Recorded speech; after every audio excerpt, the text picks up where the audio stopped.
how to apply RockTape or Kinesio tape to your ankle. Cut a strip about twice as long as your forearm. The tape will tear anywhere in the middle. So you're going to tear the tape. You're going to put it right at the bottom of your heel. You can even step on it to kind of figure out where you're starting from.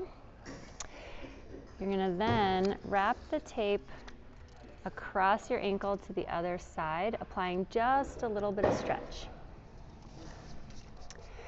Then you're going to wrap the other side, applying just a little bit of stretch.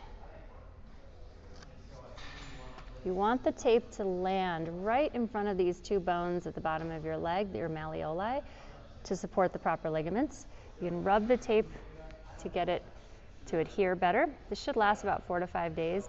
I always recommend erring on the side of longer versus shorter to support the ankle and leg appropriately.